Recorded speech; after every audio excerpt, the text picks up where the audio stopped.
6:57 de la mañana y a esta hora le doy la bienvenida vía Skype a Abelardo Pachano, analista económico. Muy buenos días, bienvenido. Buenos días, Liz, un gusto estar usted. El gusto es nuestro, economista, gracias por acompañarnos. Como ya lo mencionaba, pues arrancamos una nueva semana y lo hacemos ya oficialmente con un nuevo ministro de Finanzas.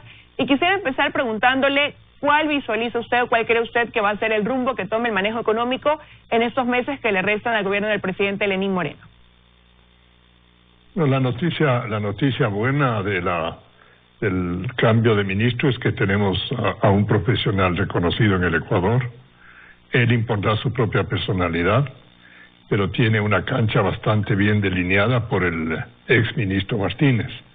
Yo creo que la continuidad es un elemento esencial en la gestión de Mauricio Pozo, pero él, como lo ha indicado en varias declaraciones públicas que ha realizado, también quiere dejar realizado un trabajo básico, fundamental, de reformas estructurales, más allá del cumplimiento que tiene que hacer del convenio con el Fondo Monetario Internacional.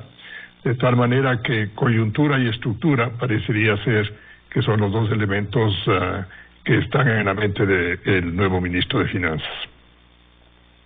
Ahora, claro, lo cierto es que él también asume un país donde ya las bonanzas del petróleo no son las mismas, donde hay una inyección de recursos producto de un endeudamiento, sí, donde además hay compromisos que cumplir para responder precisamente a esa confianza de organismos de crédito internacionales que están permitiendo esta inyección de dinero para el país, pero ni siquiera eso es suficiente considerado el hueco y la situación que estamos enfrentando. El exministro Martínez decía o descartaba que una vía de solución sea a través de los impuestos, pero ¿cuál sería ahí entonces el camino que tendrá que adoptar el nuevo ministro para lograr un equilibrio?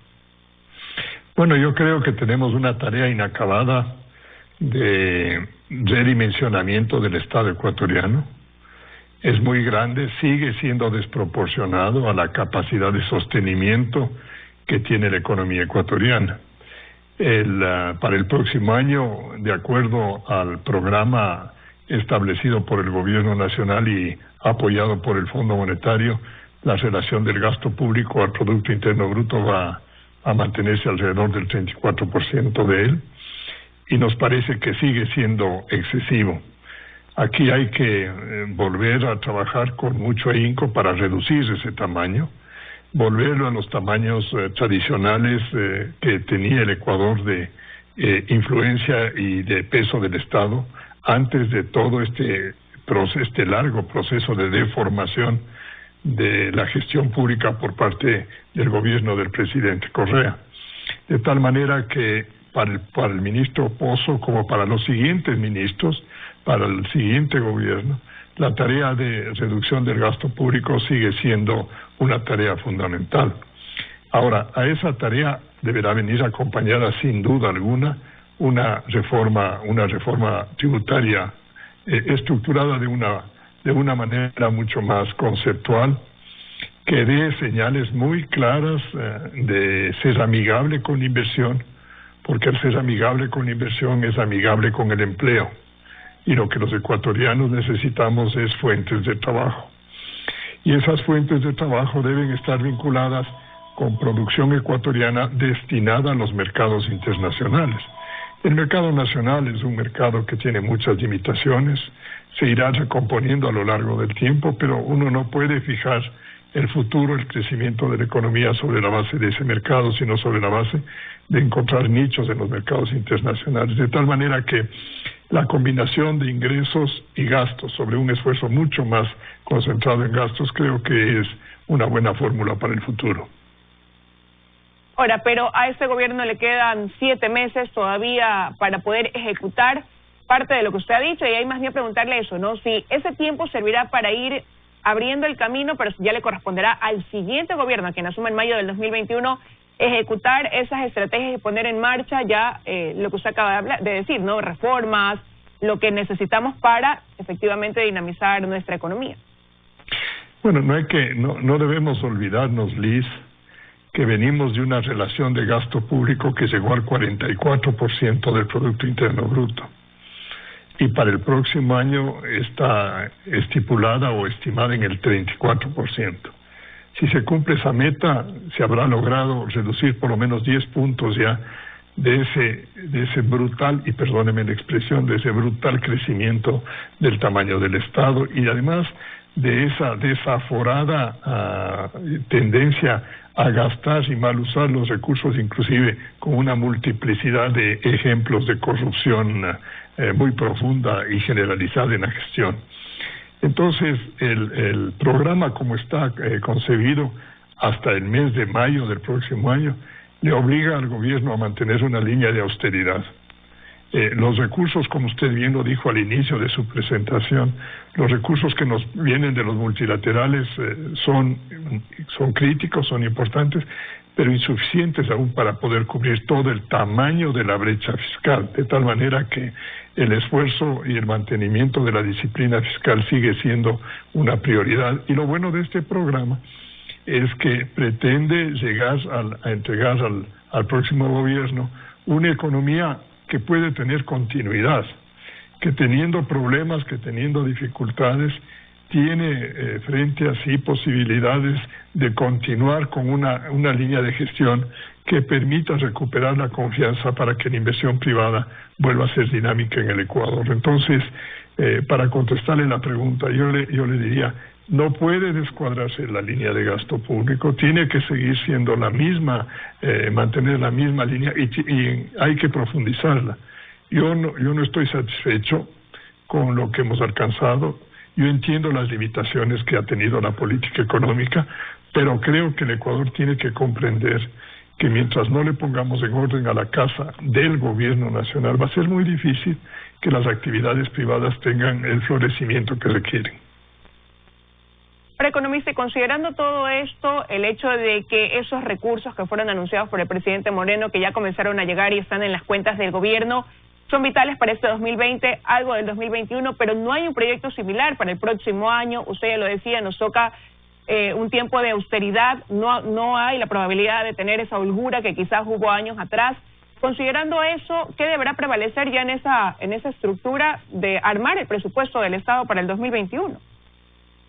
Bueno, si tengo mi memoria bien alineada con la Constitución, este gobierno no tiene que hacer ninguna nueva proforma presupuestaria para el año 2021 porque es año de transición política.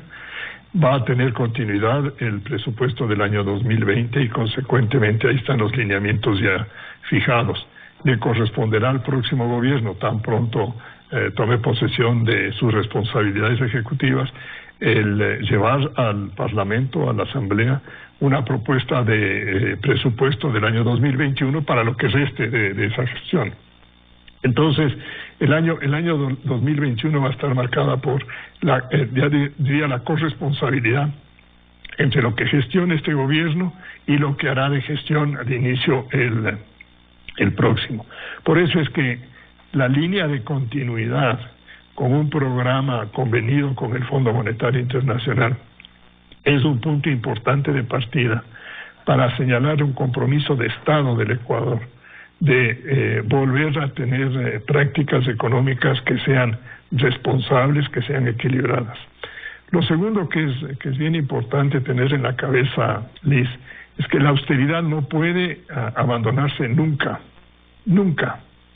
La austeridad en el gasto público tiene que ser consustancial con la gestión diaria. Cada dólar que entra a la caja fiscal tiene que ser bien utilizado, con sentido, con criterio, con transparencia, con honestidad. El Estado no puede gastar más de lo que tiene, más de lo que recibe normalmente. Por eso es que estos vaivenes de dependencia en el petróleo nos han hecho tanto daño.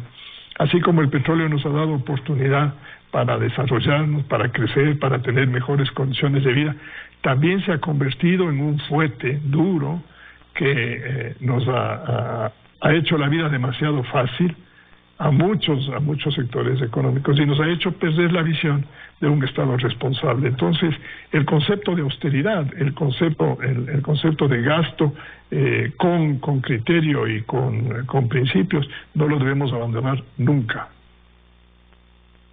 Ahora, y precisamente yo se lo preguntaba a economista porque el próximo año será una mezcla de las decisiones que tome en lo que resta, en la primera parte del año, más bien el actual gobierno, y de ahí quién se posiciona a partir de mayo, y hay quienes anticipan que el Ecuador necesita para el dinamismo de su economía para poder ir levantándose de un gran acuerdo nacional. Pero ¿qué luz se puede ver en ese sentido cuando vemos hoy por hoy unas propuestas electorales bastante distintas entre sí? ¿Qué posibilidad cabría, ¿no?, de llegar a este punto de conciliar posiciones en busca de un gran acuerdo? Digamos que ya tenemos una primera un gran consenso nacional, defender la dolarización. Yo creo que ahí hay un consenso nacional. Nos guste, no nos guste, le habríamos apoyado o no le apoyamos, la dolarización está aquí. Y yo creo que lo peor que podríamos hacer es perderla en estas condiciones, porque el daño, el desastre que ocasionaría sería monumental. Entonces, el primer gran consenso que ya tenemos es defender la dolarización.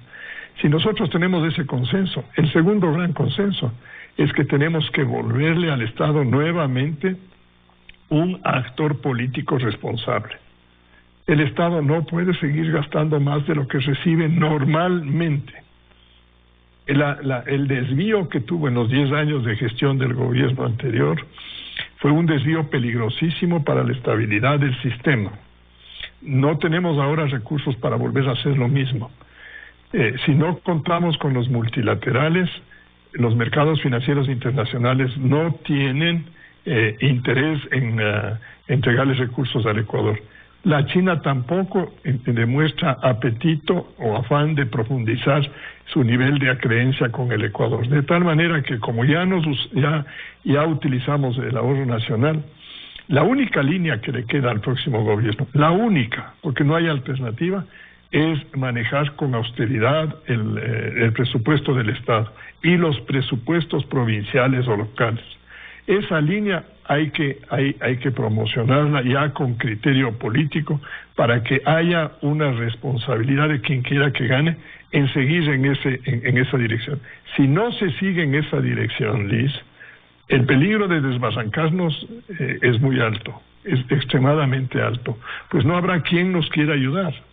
Lo que hemos conseguido en este año de apoyo con los multilaterales y en especial con el Fondo Monetario es algo extraordinario, único y que muy difícilmente podrá volver a repetirse, muy difícilmente. Entonces tengamos eso bien en claro y aprendamos la lección. Pongamos en orden la caja fiscal, que pueste en orden la caja fiscal, las demás cosas vienen por añadidura. Ahora, pero también en ese sentido, eso quería preguntarle, porque bueno, hay un sinnúmero de binomios, hoy todavía no todos confirmados ya que puedan constar en la papeleta, pero cada uno con su propuesta, ¿no? Y si bien han sido propuestas no manifestadas a fondo de cuál va a ser su plan económico en caso de llegar a Carondelet, lo que sí es que hay posturas que ya se pueden ir anticipando. ¿Qué pasa, por ejemplo, o cuál sería la consecuencia, si bien es cierto, asume un nuevo gobierno que no sea partidario de esta relación con organismos multilaterales de crédito? Y se lo digo porque ya lo vivimos años atrás y ahora el Ecuador recuperó la confianza y por eso tiene esta inyección de recursos, que se vea obligado sí a cumplir y a honrar esos pagos que ya quedan preestablecidos por la negociación de este gobierno, pero que sin embargo no vaya cumpliendo los compromisos adquiridos porque no es partidario del ingreso económico o de estos recursos por parte de estos organismos. ¿Qué podría pasar ahí? ¿Cuál va a ser el escenario real? Sí, sin ser exagerado en la apreciación mía, pero un desafío a la relación con los multilaterales sería casi como un suicidio colectivo, como lanzarnos al vacío sin saber a qué altura nos estamos haciendo y cómo terminamos el rato que nos demos contra el planeta.